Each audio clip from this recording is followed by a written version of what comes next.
Leave that alone.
No bite.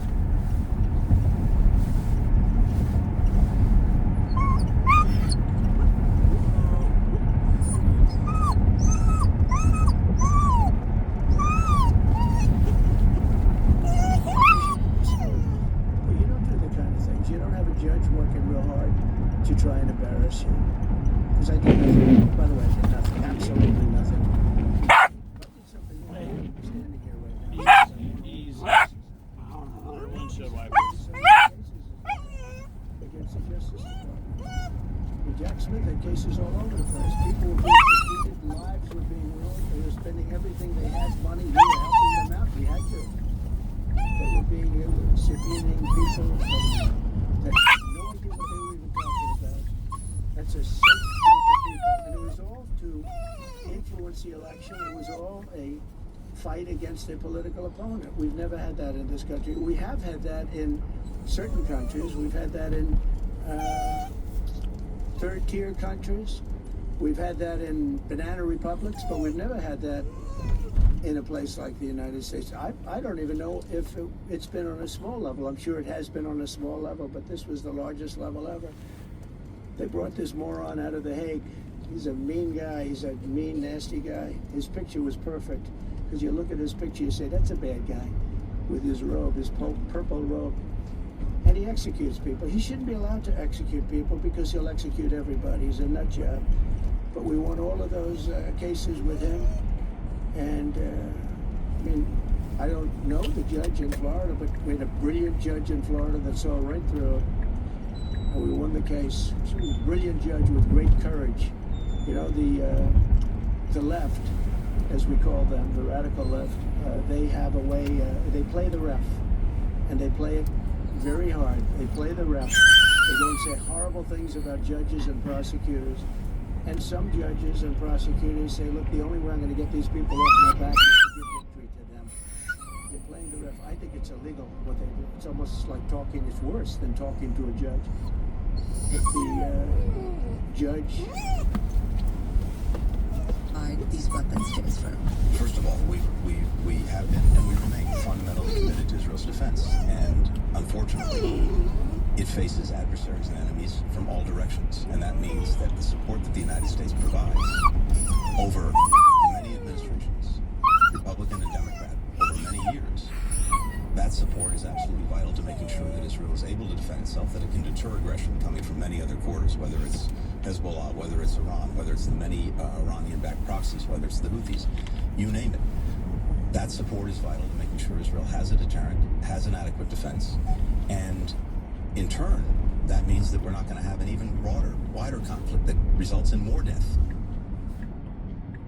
I'm sure attempting to steal territory in Lebanon and Syria has nothing to do with the hostility that's been directed toward the government of Israel. But nonetheless, look, there's a huge conflict of interest here as it pertains to Anthony Blinken. I raised this conflict of interest when Joe Biden tapped him to be in his administration as Secretary of State. And that has to do with the fact that Anthony Blinken directly himself formed a consulting firm known as West Exec Advisors, and The Intercept had written about this, so let me just give you a few excerpts. Their focus has been to enhance the capabilities of defense, intelligence, and law enforcement agencies. Director of National Intelligence, Avril Haines, and more than a dozen other Biden officials also worked for this consulting firm before joining the Biden administration. But little is known about their client list, and that's because of how this consultant firm was structured, allowing them to essentially hide who their clients are. And so as a result, they were not required to disclose who they worked for. So if they're working for foreign governments, we wouldn't know that because they don't have to report it. Mandy Smithberger, who's the director of the Center for Defense Information and the Project on Government Oversight, told Politico by not directly advocating for federal dollars on behalf of West Exec clients, they don't have to publicly divulge who is paying them and for what activities, such as the connections they make with government agencies. They avoid becoming registered lobbyists or foreign agents and are instead becoming strategic consultants, she said. AT&T, FedEx, Facebook, Uber, and defense contractors like Boeing, which of course sells weapons to Israel. And additionally, West Exec advised Windward, a digital surveillance company that was founded by Israeli intelligence officers and counts former Israeli Army Chief of Staff Gabi Ashkenazi as a board member. So, I mean, if we actually had a government that served the best interests of the American people, we would not allow these types of conflicts of interest to stand, but nonetheless they do. And that's the result, and that is what results in the type of foreign policy that we're seeing, especially as it pertains to Israel. Jake.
Military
25,000 women and children slaughtered by the terrorist state of Israel. That's an underestimate. None of that is just. Goliath. And the poor Palestinians are David, and they're being crushed by people like Anthony Blinken.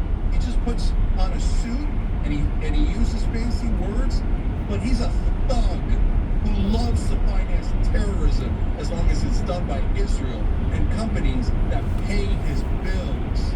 So that's the kind of corrupt, terrible person Anthony Blinken is. And don't worry though, he'll be replaced by someone just as bad, if not worse, because Marco Rubio is going to come in for Donald Trump.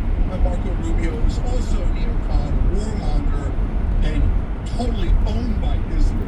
So our next Secretary of State will also serve Israel very beautifully. Maybe he'll care about us as a 13th priority. When we come back from the break, we'll watch Senator Chuck Schumer squirm on Meet the Press.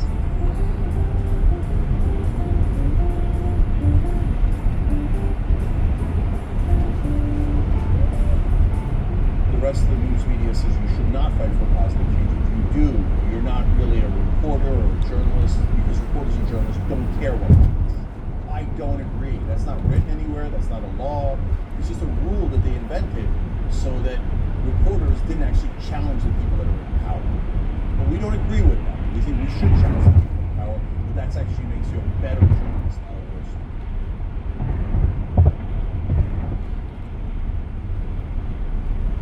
The reviews are in.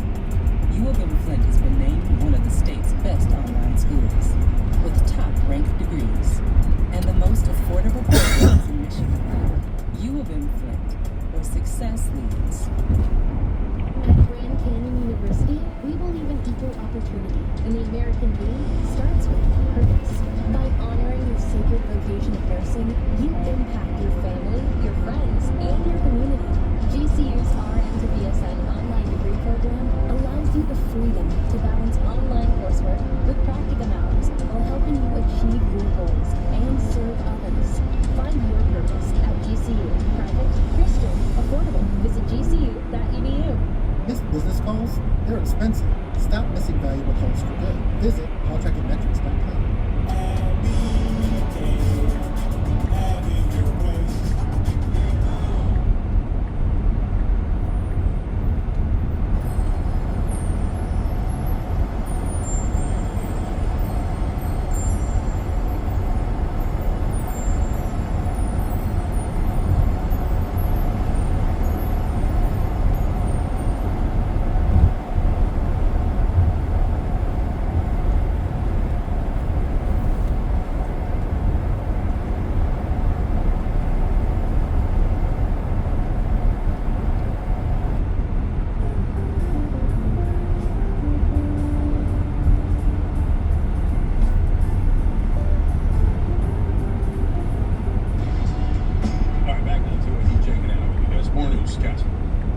Why don't we start with this? You were obviously in close contact with President Biden well before the public tuned into that debate that ultimately led to him stepping down. I want to play you a little bit of something you said last year. Take a look. I talk to President Biden, regularly, sometimes several times in a week, or usually several times in a week. His mental acuity is great. It's fine. It's as good as it's been over the years. All this right-wing propaganda that his mental acuity is declined is wrong. Those statements from Senate Majority Leader Chuck Schumer were in February of 2024, when clearly President Joe Biden's mental acuity was not as great as Senator Schumer would have you believe. Now, he was confronted with that video while on Meet the Press over the weekend, and the real question is, how did he respond to it? Let's take a look. Leader Schumer, what do you say to Americans who feel as though you and other top Democrats misled them about President Biden's mental acuity? Look, we didn't, and let's look at President Biden. He's had an amazing record. The legislation we passed, one of the most significant groups of legislation since the New Deal, since Lyndon Johnson's Great Society.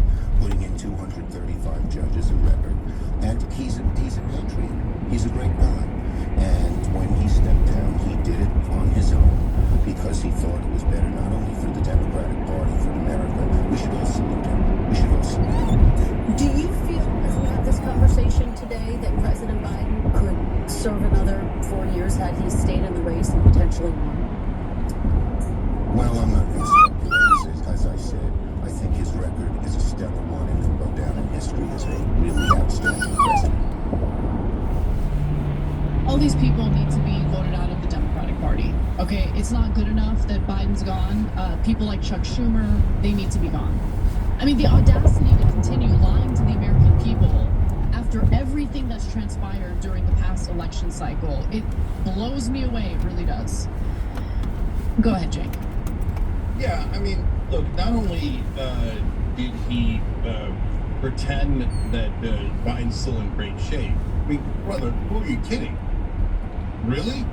And he was an amazing president, etc. But I don't, to be fair to him, every Democrat was pretending that Joe Biden was a great president, the best one since FDR, and young and dynamic until the debate. And so now I see tons of Democrats saying that, oh, they're so aggrieved by Biden. What are you guys talking about? When we said Biden should drop out, you all, and when I say all you, I mean Democrats in Washington, people in mainstream media, you all yelled at us. They said, how dare you? You should bow to the powerful. Bow, obey. Pretend he's young and dynamic. But on top of that, Schumer said, oh, he was so gracious, he did it on his own. No, he didn't. It's so ridiculous. We had to push and punch and shove. And wait, I mean, he didn't want to do it on a boat. He didn't want to do it on a goat.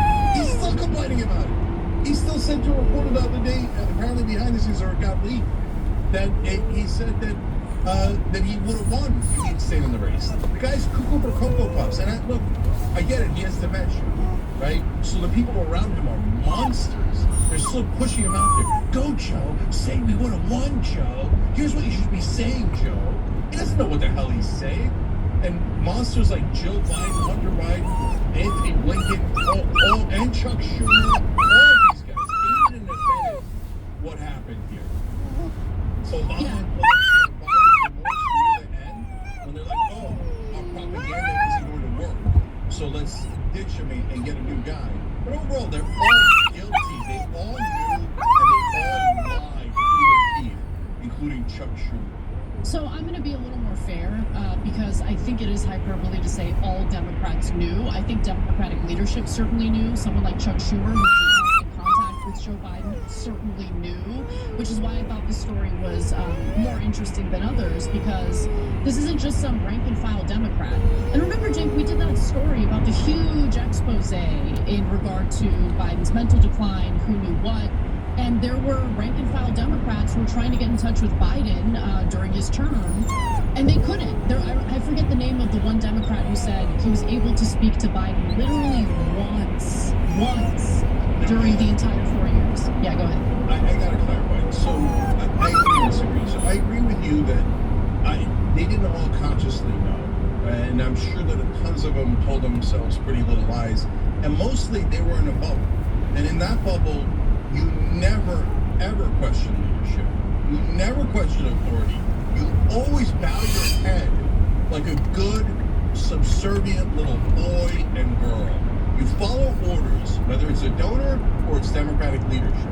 So you're right that they didn't all know consciously, right? But a lot of them did know because they interacted with Biden. And to the point that you're making, a lot of them couldn't even get in touch with Biden. But did any of them say anything public? No. That's sacrilege. But hold on. It's sacrilege for Democrats. Okay, you're not allowed to have any disagreement. You're not allowed to go against the grain even a little bit in the Democratic Party. Okay? That's right. You have to just go along with what Democratic leadership demands, and that's a huge problem. That ended up leading to Democrats losing big in this election. And it wasn't just that they were yelling at us, that we're not important. Who cares about us? Yeah. But my point is, they yelled at Jon Stewart when he did it, they yelled at Charlemagne when he did it, but most importantly, Dean Phillips, the U.S. Congressman, ran against Joe Biden, and they took us head on. All these people that are now like, oh boy, we had concerns and blah, blah, blah. No, you guys were the ones lying and trying to, character assassinate Dean Phillips and everyone else who ran against Joe Biden. They're all guilty. And guys, that's exactly the number one point I'm trying to make, is that The next time they lie to you and tell you to bow your head and obey because the Wizard of Oz really knows what he's doing, and don't look behind the curtain, just trust the wizard that he's a genius and young and dynamic, they're lying to you. So when they say it about Pete Buttigieg or Gavin Newsom, well, they'll be younger and they'll have a new script. But it's the same old corporate guys who are never, ever going to look out for you. They're only going to look out for themselves and their donors. Now, a question was raised in regard to what led to the big losses that Democrats suffered in this election cycle. And what I thought was interesting is Schumer immediately pivoted to what I think Democrats excel in, what they're really good at, which is placing the blame on the electorate. Take a look. One of the things we have to do is we must focus on the working families of America. We believe in them, and we passed all kinds of legislation that helped them. The infrastructure bill, which made our economy stronger and employed lots of people. You know, the chip hubs, where we're now having chip hubs in places to do new manufacturing and new research that were left out before. Missoula, Montana, Bloomington, Indiana. The bill lowering the cost of prescription drugs. As of January 1st, 10 of the most popular prescription drugs will be greatly lowered because we finally allowed, under our leadership, the drug companies, we forced them to negotiate with Medicare. So we did a lot of good things, but all too often, Kristen, we talked about the mechanics of the legislation and the details of the legislation, and we really didn't show the kind of empathy and concern to average, or show enough of it, to average working families who didn't realize how much we had done and how much we cared. I mean, the working families just didn't know. They didn't know how awesome we were and how much we delivered for them. You know, the working class families that I myself, Chuck Schumer, said we didn't need back in 2016. And this is his direct quote as he was speaking before a Washington Post panel. He said, quote, "For every blue-collar Democrat we lose in Western Pennsylvania, we will pick up 2 moderate Republicans in the suburbs of Philadelphia. And you can repeat that in Ohio and Illinois and Wisconsin." That is what Chuck Schumer said during the 2016 presidential election. The abandonment of the working class in America was very much intentional by Democrats like Chuck Schumer. And it didn't work out for them. And rather than take responsibility for a total garbage strategy, he's just arguing, no, we actually did incredible things for working class voters. It's just that they didn't realize it. Maybe we need to do a better job explaining it to them. No, I'm going to go ahead and say that most working class voters, people who are still in the job market, people who still need to earn a living, people who can't qualify for Social Security at the moment, or Medicare at the moment, aren't going to be too jazzed about the 10 pharmaceutical drugs that the Medicare system specifically can now negotiate for lower drug prices. If you don't have Medicare, that policy doesn't impact you, okay? So it's just so incredibly frustrating to see Democratic leadership still fail to take personal responsibility for their failed strategies and how much they have failed in delivering for working class voters. Intentional. So he had that genius idea of getting more moderate Republicans, even if it costs Democrats their base of working class voters. So how did he do it? He said they get to switch back in 2016. 7%. And then how about in 2020? 6%. How about in 2024? 5%. So less and less each time. So why do they keep going back to that well when it is demonstrably and empirically an incorrect political strategy? Because to them, it's not an incorrect political strategy. That's where a lot of their donors are. They're Republicans or moderates who live in the suburbs. And they feed Chuck Schumer's mouth full of billions of dollars in donations. So he's like, oh, I love moderate Republicans. I'll give you anything they want. He doesn't care if he loses the election. It's not like he'd rather win. He'd rather have power. But most of all, he has to serve his voters. Guys, I know some who worked with Schumer in the past. Without divulging names that were said in private,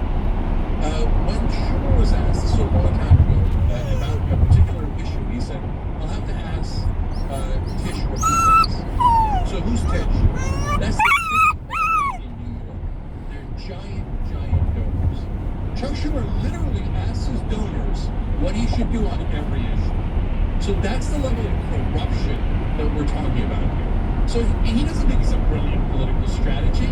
He just thinks this is what my donors paid for.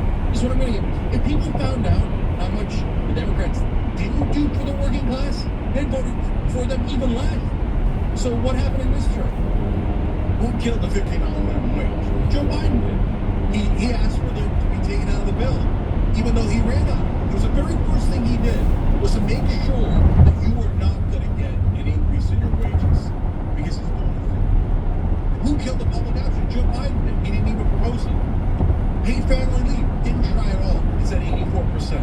Any idiot could pass paid family leave, but Joe Biden didn't try. Chuck Schumer didn't try. They didn't try on any of these things because they had to check with the Tisch family and the Soros family and the now Musk and the Adelsons and every freaking donor there is. They don't work for us. Chuck Schumer's just a very, very poor liar. So, but right now progressives in Congress are like, oh, how can we work with Chuck Schumer? These guys are not on our side, man. There's no working with the Chuck Schumers of the world.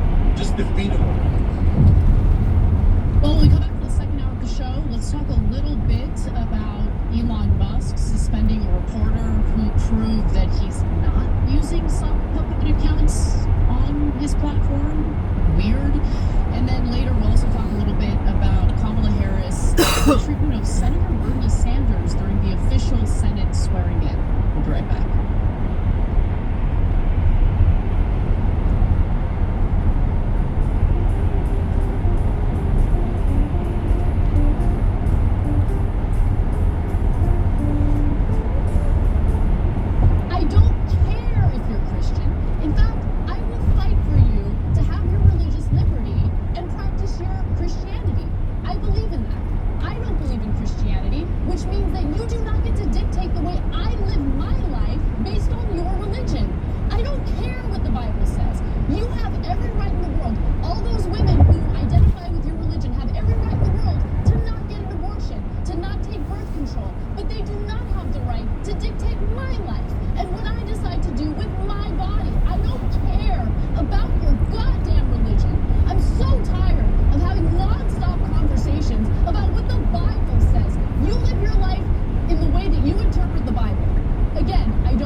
Yeah, that's a theory. That's a theory. People think I'm legitimately your clone. There's been theories that I'm one of your Neuralink experiments. Can you clarify that I'm not one of your Neuralink experiments? Or maybe I am and I wouldn't realize it? Because that's bad. You just heard from both Elon Musk and an ex-user who goes by Adrian Didman, who many believed was actually a sock puppet account for Elon Musk, especially since this individual would reply to Elon Musk's tweets and, generally speaking, support everything that Elon Musk had to say. But it turns out that's not the case. A journalist investigated it and disproved that Adrian Dittman is actually a sock puppet account for Elon Musk. The problem is that journalist then got suspended from X, Elon Musk's platform, for reporting that. So let's get into the details. So if you're unfamiliar with the Dittman-Musk situation, let's get you caught up. Throughout 2024, many X users began speculating that an account named Adrian Dittman was actually the sock puppet account used by Elon Musk to prop himself up on his own platform. Look, crazier things have happened, but here's what the account looks like on X. So interest in this theory reemerged when Dittman began appearing in spaces to defend Elon Musk. Of course, spaces are like these conversations that take place on X. And he would defend Musk and his support for H-1B visas, something that, a contingent of the MAGA movement has kind of turned on Musk over because they don't want to have, foreign workers come into the country and take jobs from Americans.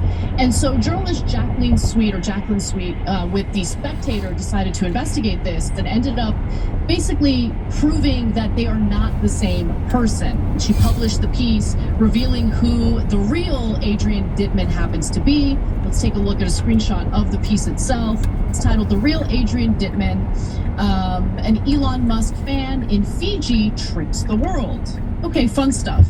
Now, in her piece, she writes that no, Adrian Dittman on X is not Elon. He appears to be, in fact, Adrian Dittman, a German Musk fan living in Fiji, according to a Spectator analysis of his posts, social media, deleted content, AI art, comments on spaces, and unique biographical details.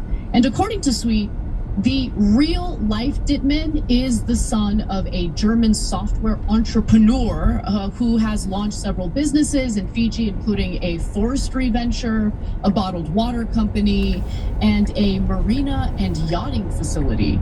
Now, following the publication of the article, Musk decided this is a good opportunity to engage in some trolling. And so he writes, "I am Adrian Dittman. It's time the world knew."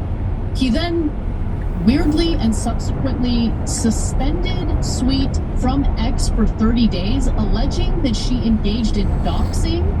Per Spectator World managing editor Matt McDonald, let's take a look at what he has to say.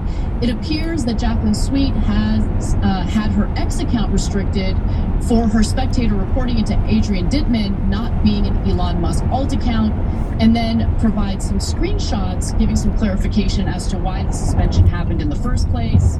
So let's take a look at the next graphic, which shows the kind of, message Jacqueline Sweet received. And in it, you can notice, we highlighted it for you, violent or misleading content that could lead to real world harm. And so the argument they're assuming is that Elon Musk found the piece to be a little too specific about the identity of Adrian Dittman. And even though all of this information is publicly available, well, it amounts to doxing. Now, when I think of doxing, I think of individuals sharing the home address and phone number of an individual that's being targeted in order to direct harm to that person. That is not what happened here at all. So I'll give you some examples, some excerpts where I guess you could argue there's a little specificity, but certainly not enough to find Dittman or do anything to him. She writes that in July of 2023, Musk and X's Dittman spoke to each other on an X space, and X's Dittman explained his unique upbringing and accent. Quote, "I grew up in Gibraltar, lived in Morocco for a few years," he said. He also said, "I can tell you I'm in Oceania," when asked where he lived but didn't want to offer more specifics. Last night, on another X space, he claimed he is in his 20s. So I don't think that's doxing, especially when the person himself was disclosing this information publicly on a massive platform. But I'm curious what you think, Jake.